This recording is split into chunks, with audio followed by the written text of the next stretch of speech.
Bonjour tout le monde et bienvenue à cette émission. Une émission qui est la leur, pasteur. Bonjour. Oui, la leur est vraiment pour les faire du bien. Bonjour, Massi. Oui. Pour nous, c'est toujours un plaisir de savoir que vous êtes nombreux avec nous dans ce programme du Club 700. Je suis le pasteur Raymond Kofi. Il a raison, je suis Massi Domingo et je suis toujours heureuse de vous proposer de très belles émissions, n'est-ce pas, pasteur? À cause de la fidélité du Seigneur, Massi. Oui. En fait, la drogue et l'alcool menaçaient de détruire la vie du guitariste célèbre Brian Welch. Même après la naissance de sa fille, il ne parvenait pas à s'arracher de cette prison et de tous ses liens. Regardez son histoire.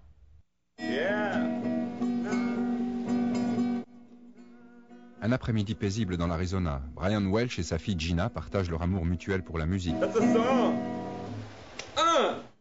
Mais il y a quelques années, Brian aurait donné tout ce qu'il possédait pour quelques minutes de paix. Je veux être présent pour Gina.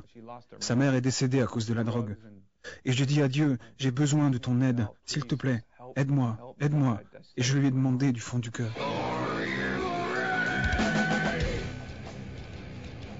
Brian est connu dans le monde entier par ses amis et par ses fans pour être le cofondateur et guitariste du groupe Korn. Notre second album est sorti et nous avons été classés 3e au box-office. C'est pas mal, non? 3e album, 100 000 copies par semaine. On vend bien. Et on a continué notre ascension. On a vendu des disques, des vidéos. C'était le succès. Le son unique du groupe, appelé New Metal, est un mélange de heavy metal et de rock alternatif. De Bakersfield, en Californie, nos 5 amis furent catapultés au statut de star. Et alors que la plupart des gens considéraient Brian comme une star du rock, l'homme qui avait tout pour lui, Brian nous raconte une histoire différente, expliquant sa dégradation intérieure. Il tentait d'échapper à sa douleur par la drogue et l'alcool. Quand j'étais sur la route, je buvais. Ok les gars, on va s'amuser. Et je cachais ma tristesse sous le tapis. Je faisais toujours ça, tout mettre sous le tapis. Si cela ne semblait pas poser de problème au niveau de sa musique, l'effet fut dévastateur pour son mariage. Je rentrais chez moi, mon ex-femme avait pris de la drogue, nous nous disputions. Mes cornes allaient de succès en succès. Brian essaya plusieurs fois d'abandonner la drogue, mais il n'y parvint pas. La venue au monde de sa fille Gina changea les choses. Brian et son épouse, Rebecca, firent la paix, du moins pour un temps. C'était merveilleux. Je me disais que la vie allait être belle à présent. J'ai mon groupe, j'ai ma femme, j'ai mon bébé. Nous sommes de plus en plus connus. Puis j'ai repris la tournée. J'étais devenu clean après la naissance de ma fille. Mais après le premier concert, j'ai pris une canette de bière et accro à nouveau. Instantanément. Rebecca prend du speed à la maison avec le bébé. Le groupe avait de plus en plus de succès. Et chez moi, c'était l'horreur. Rebecca me manque. Mon bébé me manque encore plus. Quand je rentre chez moi, je suis tout le temps sous.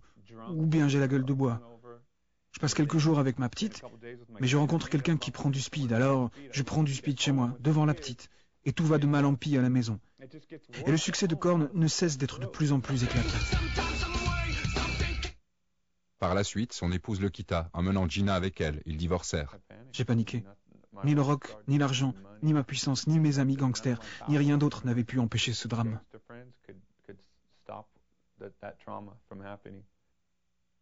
Brian finit par gagner la garde de Gina, mais dans son cœur se jouait une lutte sans merci. Il voulait s'occuper de sa fille, mais il ne voulait pas l'exposer aux agissements de Korn. Comment quitter un groupe comme Korn? Un des plus grands groupes de rock.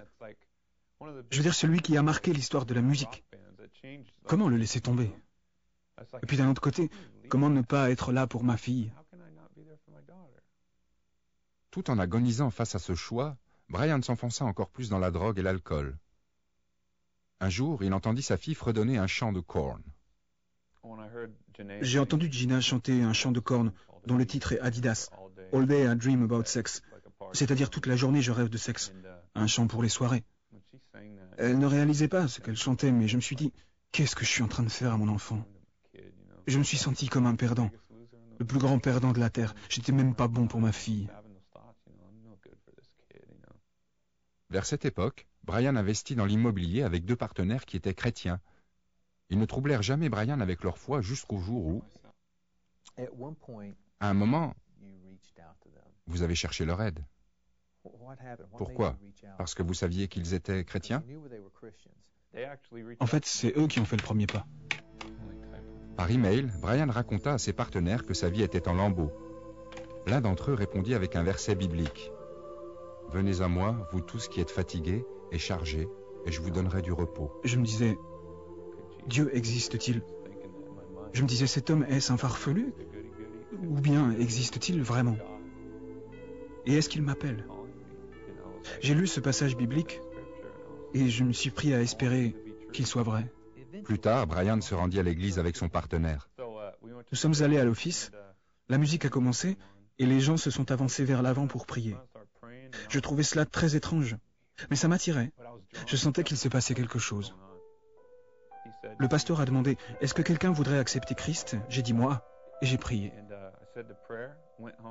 Je suis rentré chez moi, j'ai roulé un billet de 100, tiré une belle ligne de speed et j'ai tout sniffé. Je me souviens avoir dit « Seigneur, si tu existes, comme cet homme le dit, éloigne-moi de ces drogues. Je n'arrive pas à m'arrêter. Je ne veux pas en prendre, mais je ne peux pas m'en empêcher. » Pendant une semaine, Brian prit du speed et lut la Bible en quête de réponse. Et un jour, j'ai ressenti une présence remplie de paix. Je me suis mis à trembler un peu. J'ai eu la chair de poule. Et j'ai ressenti qu'on me disait « Je t'aime ». Et j'ai dit « Père ?» J'étais pétrifié. « Père ?» C'était Dieu. C'est parti ensuite, mais ça avait été tellement réel que cela avait surmonté l'effet de la drogue. Par la suite, cependant, je me suis dit que ce n'était qu'une illusion, l'effet de la drogue, justement. Ça ne pouvait pas être Dieu. Et je me suis drogué tout le restant de la nuit. Le lendemain, je me suis réveillé et j'ai été poussé à lire la Bible. Je l'ai ouverte et je suis tombé sur le verset qui dit « L'âme qui pêche, c'est celle qui mourra ». Pour moi, c'était Dieu qui me disait « Je me suis révélé à toi hier soir. Il est temps d'arrêter avec la drogue à présent. Il est temps de cesser. » J'ai eu peur. J'ai ramassé toute ma drogue et je l'ai jetée dans les toilettes, disant « C'est fini, Seigneur. J'arrête. Je suis à toi maintenant. » Et ce fut la dernière fois que j'ai pris de la drogue. c'est plutôt impressionnant pour quelqu'un qui s'est drogué pendant si longtemps. Ouais, c'est un miracle. En 2005 aussi, Brian quitta Korn et abandonna le monde du heavy metal. Brian fut baptisé dans le Jourdain et commença sa nouvelle vie. Qu'est-ce que cela vous a fait d'abandonner Korn? À vrai dire, Dieu existait. Il s'était révélé à moi. Et il continuait de se révéler à moi. Je ressentais sa présence en moi. Et il se révélait aussi en ma fille. C'est tout ce qui importait pour moi. J'étais bien. Et puis le groupe, le succès, l'argent, tout ça, ça n'avait plus d'importance. Mais Dieu, il est véritable. Alors peu importe ce que je fais le restant de ma vie. Brian a pris ses responsabilités de père. À présent, il ne chante plus de paroles obscènes, mais parle à sa fille Gina de l'amour de Dieu. La carrière musicale de Brian a également pris une nouvelle direction. À présent, sa musique reflète le chemin qui le mena de l'autodestruction aux bras de Dieu qui sont remplis d'amour. Pourquoi Dieu vous a-t-il fait venir sur terre? Il m'a placé sur terre afin que je puisse le connaître et être proche de lui. Et je vais passer autant de temps que possible avec lui pour le connaître chaque jour. Je ne veux plus perdre mon temps. J'en ai trop perdu. C'est pour cela que je suis sur terre, pour connaître Dieu et avoir une relation personnelle avec lui. Être rempli de son esprit afin qu'il puisse œuvrer en moi et sauver le plus de monde possible pour son royaume. Et oui, Dieu m'a mis sur cette terre pour que je puisse avoir une relation intime avec lui. Oui, merci.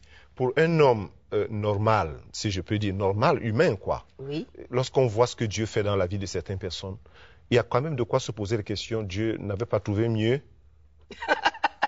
Ça, c'est pas mal, ça. Oui, parce qu'on voit certains cas, on se dit, ah, celui-ci, il n'y a plus rien à faire. Oui. Mais honnêtement, Massi, tant que tu respires, Dieu n'a pas encore fini avec toi. Toujours. Tant qu'une personne respire Et Dieu, vit. Dieu n'a pas encore fini avec cette personne. Il y a de l'espoir. Il y a de l'espoir tant qu'on vit. Oh, et Dieu fait tout. Magnifique. Oui. Cet espoir, c'est pour tout le monde. c'est disponible aussi pour toi. Mais ne nous quitte pas, à tout de suite, parce que nous avons encore plus pour toi. En tant que co-animatrice du Club 700, c'est vraiment un privilège de montrer ces histoires qui changent les vies dans chaque émission. Le Club 700 est réellement la première du genre à montrer de vraies histoires de vie qui touchent les cœurs et aident les gens à trouver la guérison spirituelle et physique. Je voudrais vous dire que nous avons maintenant un bureau régional en Angleterre où des conseillers en ligne répondent chaque semaine aux milliers d'appels et emails venant des téléspectateurs. Nous voulons vraiment faire plus.